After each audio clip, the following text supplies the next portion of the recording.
Welcome back, friends. Today we will discuss the remaining factors of starting life on Moon. I'm sure you have watched the first part of this video. If not, then do watch it. Without any delay, let's start. The weather is also very important for crops. Agriculture is done according to the weather on the Earth, while there is no weather on the Moon. Sunlight remains on the Moon continuously for 14 days and then completely darkness for 14 days. At the time of sunlight, the temperature of the Moon's surface reaches 127 degrees Celsius, and then at the time of darkness, minus 173 degrees Celsius, terrible heat for 14 days and then terrible cold for 14 days. In such a situation, scientists will have to work hard to grow crops. Seeing the conditions of water and oxygen. These are such things without which life is impossible.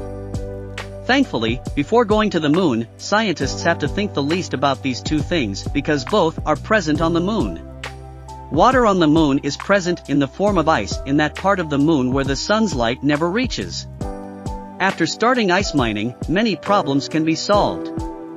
First of all, the lack of water will be removed. In addition, this water can also be used to farm on the Moon. With the help of an electric power station or a nuclear generator, water can be broken into hydrogen and oxygen, and rocket fuel can also be produced. And in addition, the lack of oxygen required to breathe will also be removed. If rocket fuel is produced on the Moon, then the cost of going to the Moon will also be reduced, and missions from the Moon can also be launched for other planets. However, it will take time to start ice mining after going to the Moon.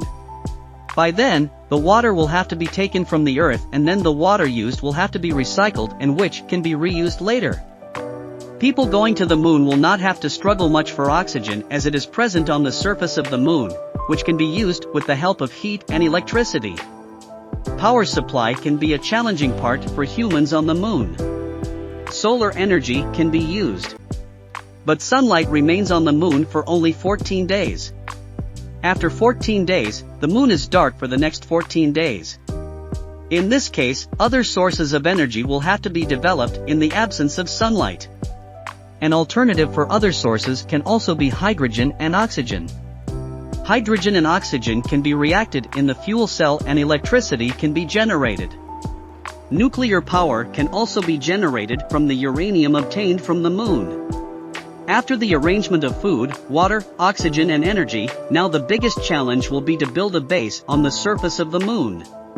Due to low gravity, tall buildings like the Earth cannot be built on the Moon. It will be very expensive to take the necessary things from the Earth to make a base.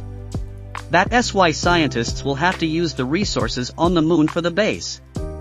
However, for the first time, the necessary things to make a base will have to be taken from the Earth. The base built on the Moon will be airtight so that breathable air can stay inside the base. Such technology will also have to be developed, which can keep the base cool in the scorching heat during the day and can keep the base warm even in the freezing cold at night. Micrometeorites also rain on the surface of the Moon, so such a base will have to be prepared that can withstand micrometeoroids and can also save the astronauts from solar radiation. Scientists are working on two options to make a base on the Moon. The main material of both options is the dust on the surface of the Moon. It is possible to make a base of igloo design on the Moon. The German Space Agency wants to make small bricks from lunar dust and prepare the base, but this process is quite time-taking. It takes 5 hours to make a brick from lunar dust. With this speed, perhaps a base can be made for one person in a year. The second option is a 3D printer.